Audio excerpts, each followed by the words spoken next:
Oi, gente, eu sou a Vitória Eu sou o Eduardo. e a gente decidiu gravar esse vídeo para ajudar quem está precisando fazer a prova do CEA. A gente vai explicar mais ou menos como funciona a prova e dar algumas dicas que a gente acha muito importante para aprovar, né? É legal falar que o CEA é um dos, uma das provas que você pode fazer para conseguir o certificado avançado em espanhol, né? Tanto que o CEA é certificado de espanhol avançado. E nesse caso é o certificado emitido pela UBA, que é a Universidade de Buenos Aires, né? Isso. A UBA aceita tanto o CL como o CEA. A gente não vai falar do CL porque a gente não fez o CL, a gente fez só o CEA. E E a tá gente aí a nossa recomenda também não fazer o CL porque o CEA é mais prático, né? Isso, essa é a primeira dica, né? A gente percebeu que a prova do CL era muito mais difícil que a do CEA. E a gente até faria se fosse necessário, mas como a gente aprovou no CEA, a gente nem precisou fazer. E pelo que a gente vê, do que as pessoas falam, realmente o CEA é mais fácil do que o CL, né? A gente vai falar um pouquinho como funciona, qual foi o nosso ponto de vista, né? O que a gente achou e as nossas dicas. Lembrar que o preço do CEA hoje em dia ele está em torno de US$ 120, né, ou 130 mil pesos. Aí você faz a conversão e vê o que cabe melhor, né, no seu bolso, mas tem essas duas opções de pagamento. Isso, dá mais ou menos uns R$ 660 hoje. Mas, por exemplo, quando a gente fez não faz muito tempo, a gente pagou quase R$ 500, então já deu uma boa aumentada no preço, né? No site deles sempre vai ter as informações tudo certinho para que você possa realizar o pagamento e como a gente disse, pode ser tanto em dólar como em pesos, né? A UBA, ela pede o certificado de espanhol para os alunos estrangeiros, né, para que eles possam entrar na faculdade com um nível de espanhol suficiente para acompanhar as aulas, e acredito até que foi por isso que eles aumentaram, né, o nível. Mais ou menos até 2023, eles cobravam o nível intermediário B2, e agora estão cobrando o nível C1, que é o nível avançado. O primeiro ponto importante é você saber que a prova ela é composta em 2 dias.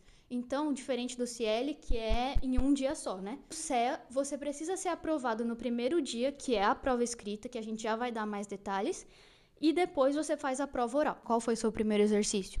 O primeiro exercício é compreensão auditiva, né, que a prova do CEA ela é dividida, na prova escrita do CEA, que é o primeiro dia, ela é dividida em 3 domínios, que é a compreensão auditiva, a interpretação de texto e a escrita, a dissertação.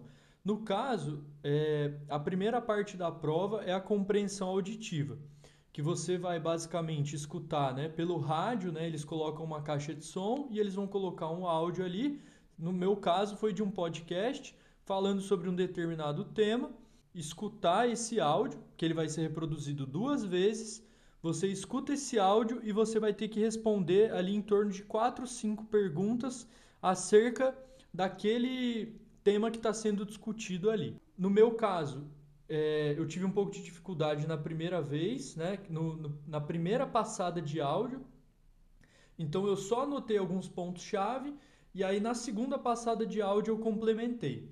Teve umas respostas que eu fiz meio no chutômetro ali, com aquilo que eu tinha compreendido, mas aí você também pode, se você não for tão bem na primeira parte, que é a compreensão auditiva, você pode compensar nas outras partes da prova. Então, que foi o que aconteceu comigo, né? Na minha prova, eu escutei a primeira vez e eu não entendi nada, já comecei a me desesperar. E depois tocou a segunda vez, eu continuei sem entender nada, entendi assim pouca coisa, e aí as perguntas eu fui criando mesmo da cabeça e tentando inventar com mais ou menos o que eu tinha entendido, só que foi muito pouco. Então, isso é uma coisa que eu já digo pra vocês. Por exemplo, essa parte praticamente da prova, eu devo ter errado as 5, 4 perguntas. Mas aí o que eu fiz foi compensar nas outras partes da prova. Então, por exemplo, eu fui lá e tentei dar o meu sangue nas outras partes pra garantir a minha aprovação para pelo menos para a prova oral, né? E deu certo. Então, fica tranquilo que você não precisa acertar toda a prova para passar para a prova oral, né? Sim, Você sim. pode ter alguns errinhos ali. A prova escrita, o índice de aprovação ele é um pouco mais alto mesmo. Mais pessoas passam do que reprovam. Mas na prova escrita tem essa primeira parte, que é a compreensão auditiva, e depois tem a. Tem a interpretação de texto. São dois tipos de exercício de interpretação de texto. O primeiro, óbvio, você vai ler o texto lá e vai ter perguntas de alternativa. Então, você vai marcar se é A, B, C ou D. E o segundo texto de interpretação, você vai ler e vai responder as perguntas de forma dissertativa, né? Então, você vai ali botar sua gramática, vai mostrar que você sabe usar os conectivos em espanhol e tudo mais, para eles analisarem como está o seu texto em espanhol junto com a interpretação. Aí depois tem a terceira parte, que no caso é para você redigir ali uma carta, um e-mail ou uma mensagem mais informal, como de WhatsApp, por exemplo. Então, nessa parte, você pode tanto ter que redigir ali uma carta, que ela é um pouco mais formal, ou responder uma mensagem de WhatsApp, por exemplo, que é de cunho mais informal, né? Uma linguagem mais coloquial. E depois tem uma dissertação que você faz também sobre determinado tema. Então, no meu caso, tinha uma notícia, por exemplo, de jornal ali, uma matéria, estava problematizando ali o uso de, por exemplo, saias de meninas na escola. E aí você tinha que defender um ponto de vista, falar se você achava que isso, por exemplo, que as meninas tinham o direito de usar a roupa que elas quisessem ali, né? Apresentar seus argumentos, Exatamente. Né? Ou se você vai contra isso, aí você apresenta seus argumentos contra. O importante é você saber ali, ter um senso crítico e argumentar sobre. Independente do ponto de vista que você tenha, né? É importante que você saiba ali escrever, colocar o seu ponto e usar a gramática, né? Com as palavras corretas ali. É normal ter um erro ou outro, né? De português, não, de espanhol. Sim. É um texto coeso, né? de uns 4 parágrafos, então de 20 a 25 linhas, eles falam exatamente quantas linhas eles querem que sejam escritas, né? E bem tranquilo, eu achei. Depois da sua aprovação na prova escrita, você vai conferir lá se você aprovou para a prova oral. Em outra semana, né? Assim, passado um período. Passa um tempinho, então você ainda tem como treinar só para a prova oral. Como que vai funcionar? Você vai chegar lá, o professor vai entregar para você. É individual, então você não vai ficar numa sala cheia de gente e falar na frente de todo mundo. É uma pessoa por vez dentro da sala com 2 professores. E um professor não vai falar nada com você, ele vai só ficar anotando seus acertos, seus erros, como que tá a sua gramática, como é que tá seu vocabulário e tudo mais. E o outro professor vai te fazer perguntas a respeito de um monólogo que você vai apresentar ali para ele. Antes de tudo isso, eles vão entregar um papelzinho para você do lado de fora da sala. Você vai ter uma cadeira e uma mesinha ali para escrever. Você vai ter de 5 a 10 minutos para ler o texto e colocar os pontos-chave ali, né? A sua opinião acerca também do texto. Uma dica que eu dou é coloca palavras-chave. Então não fica escrevendo o seu monólogo ali, sabe? Porque você vai perder muito tempo com isso e na hora que você vai chegar lá não vai estar com o monólogo pronto. Eles vão chamar você vai começar a apresentar. E já fique preparado porque eles vão fazer perguntas um pouco provocativas, assim, isso. Né? Então, por exemplo, no meu caso, eu recebi um tema que era a respeito da... Se eu achava correto ensinar nas escolas, que fosse ensinado nas escolas tarefas domésticas. Me fizeram 2 perguntas. A primeira foi o que eu faria se eu fosse ministra da educação no meu país e se eu implementaria esse tipo de educação nas escolas. E a segunda pergunta foi o que eu diria se eu fosse contra essa medida. Então, como se eu fosse contra ensinar essas tarefas domésticas na escola. E aí, nesse momento, eu fiquei sem saber o que falar, porque eu tinha acabado de defender um ponto de vista que era sim, eu acredito que essas tarefas deveriam ser ensinadas, e ela me perguntou o oposto. Então, você tem que estar meio que preparado e ir com a cabeça tranquila e aberta para qualquer tipo de pergunta que eles possam fazer, né? Nesse caso ali, você até falou, né? Que você saiu da prova, você falou, pessoal, realmente aperta, assim, né? Então, às vezes, coloca a gente contra a parede, assim. Tanto que na hora ela me perguntou, eu respondi uma coisa, aí ela, não, mas não é isso que eu tô te pedindo. Aí você já fica meio assim, né? Aí eu respondi outra coisa. Aí ela, não, mas ainda não é isso que eu quero. E aí eu fui ficando cada vez mais nervosa, até que uma hora eu soltei o que ela queria, que eu nem me lembro, porque foi tão desesperador no momento pra mim.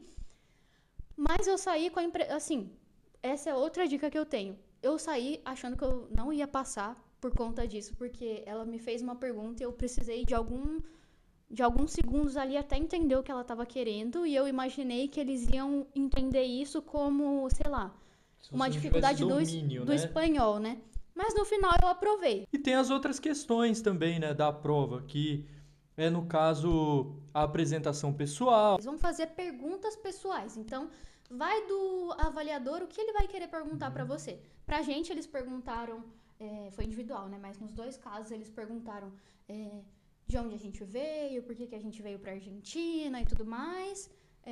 Se a gente gostava da culinária daqui, Isso. né? Então... Aí pra mim perguntaram se eu tinha ido pro Brasil recentemente, né? Se eu tinha ido visitar minha família. Umas coisas meio assim. Aí é mais tranquilo, porque como é da sua vida, você pode ou inventar ou falar a verdade. E é fácil de treinar isso daí Sim. também. No meu tema, por exemplo, eles perguntavam assim, nesse texto ele falava sobre você escolher a sua profissão baseado na questão financeira, se é uma profissão que gera uma renda maior, né? Ou baseado naquilo que você gosta de fato de fazer. Então, assim, se você defende um ponto, pode ter certeza que eles vão fazer um contraponto para te balançar um pouco e fazer você também enxergar da outra forma. E lembrando, uma coisa muito importante é que o Eduardo teve 10 minutos para fazer o monólogo dele, ele teve um tempo antes para preparar o monólogo e 10 minutos para apresentar o monólogo. Eu tive mais ou menos uns 5, 10 minutos para preparar o meu monólogo, só que quando eu cheguei para apresentar, eu tinha de 3 a 4 minutos. Então, uma dica é, esteja preparado para esses dois tempos, cenários, né? Você treina um monólogo de 5 minutos, depois você treina um monólogo de 10 minutos, que aí você vai estar preparado para qualquer coisa que venha, né? No nosso caso, como a gente tem um ao outro, a gente podia treinar assim, né? Então, um fazia o monólogo com o outro, e um fazia o papel do avaliador também, fazendo as perguntas. Mas se você não tiver ninguém para fazer com você, a sugestão é grava, né? Você fazendo o monólogo, que aí depois você consegue fazer uma autoavaliação também. Isso. Então agora a gente vai dar algumas dicas de estudo que a gente acha importante, né? Eu, por exemplo, eu não tenho a mesma disciplina que a Vi de sentar e estudar de fato. Então, uma estratégia que eu usei foi, ao longo do meu dia, as atividades que eu fosse fazer, eu tentar ir elaborando frases assim, que eu usaria em português para me comunicar com ela, ou alguma coisa que viesse, né, na minha cabeça assim, eu fazer a tradução disso em português para espanhol. Então, e aí, quando eu não sabia algum termo, eu ia direto ali no Google Tradutor rapidinho e já, tipo, fazer a conversão para assimilar esse conteúdo, entendeu? Eu, como não tinha base nenhuma, assim, de espanhol, tive que aprender do zero. A gente até chegou a comprar um curso do Hotmart de espanhol, mas a gente não achou muito interessante. E aí eu fui atrás de um canal do YouTube que chama Tu Escuela de Espanhol. É uma professora espanhola, só que serve bastante para o que a gente usa aqui. Então, a gramática é basicamente a mesma. É só tomar cuidado com a pronúncia, que é diferente. Justamente por essa questão do espanhol argentino, dele ter umas nuances, assim, que são próprias aqui da Argentina, né? Então, o espanhol argentino, ele tem ali uma pronúncia um pouco diferente, né? Como, por exemplo, português de Portugal e português do Brasil. Mas pelo que você estudou assim nesse canal, né, que é o espanhol da Espanha, você conseguiu ir bem assim, né? Outra coisa que a gente usou bastante foi assistir séries e filmes argentinos, que aí a gente já se acostumava, já deixava isso desde antes de vir pra cá. Lá no Brasil a gente já tava já se habituando com esse vocabulário, já deixando o ouvido acostumado mesmo com o espanhol, com esse acento, né? O que a gente indica é o Encargado, se eu não me engano, tem no Disney Plus. Agora tem o Eternauta, né, na Netflix, apesar da gente não ter gostado tanto assim da série.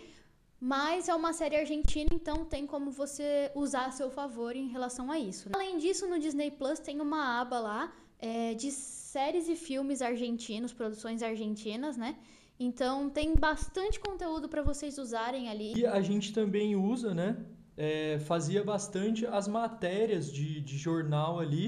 A gente fazia a tradução delas, às vezes uma matéria em português a gente traduzia para o espanhol. Além disso, tem alguns modelos de prova na internet. A gente, na verdade, não achou modelo do CEA, mas a gente achou modelo do SEI. E é bem parecido mesmo, é muito parecida a prova. Então, se vocês quiserem ter uma ideia de mais ou menos como que é, né? O layout da prova e tudo mais, tá aí no Google. Só pesquisar modelo SEI, tranquilo. Outra dica que eu dou, e acho que o Dudu também concorda com isso, se você tem tempo para vir para a Argentina antes de fazer a prova, então uns meses antes para você ir se habituando e colocar o espanhol em prática, vai ajudar demais, vai ajudar muito mesmo. Eu só aprendi o espanhol de fato aqui porque você é praticamente forçado a colocar em prática, então... Não tem pra onde correr, assim, né? Necessariamente você vai ter que falar, você vai ter que ali argumentar. Você conversar com um nativo aqui é diferente, entendeu? Então, a pronúncia é diferente, a velocidade de fala é diferente, você tem que compreender de uma forma mais rápida. Vocês vão reparar a dinâmica, que... né, de gírias também. E os argentinos, eles têm um hábito de falar muito rápido, principalmente as pessoas mais jovens. Sim. Então, você vai ver que é muito difícil no começo, mas depois você vai se habituando, né? Mesmo se você tiver uma base muito fraca de espanhol, você vai ver que você vai pegar o jeito.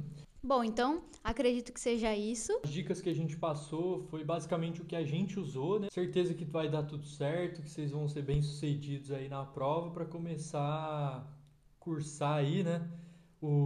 Enfim, o CBC, o UBA 21. CBC, e lembrar que essa vai ser... quiserem, esse vai ser só o primeiro obstáculo da UBA. Sim, então, sim. Mas não pode desanimar, hein? Não desanima que vai dar tudo certo. E boa sorte, boa prova. Espero que a gente tenha ajudado. Procura não passar o carro na frente dos bois, porque aqui na Argentina a dinâmica ela é mais... É um pouco mais lenta, né? A gente até gosta disso, porque antes a gente, né, veio de capital, assim, era uma vida muito corrida. São Paulo, né, gente? Sabe como que é? Era puxado. E a gente chegou aqui falando, não, porque, vamos fazer o curso rapidamente e tudo mais, no tempo mínimo possível. Aí já avisaram assim a gente, funciona, ó, né? vai devagar, porque a UBA é outro ritmo, entendeu? Você tem que ter paciência com as coisas. Então, se você precisar fazer novamente o CEL, ou se precisar fazer um CL, aceita, vá com calma, corrija seus erros e não deixa a ansiedade tomar conta. De conseguir ter inteligência emocional e controle, porque assim, é aquilo que a gente falou, não é um bicho de 7 cabeças e vai dar tudo certo, tá bom? É isso aí. Valeu, pessoal. Tchau.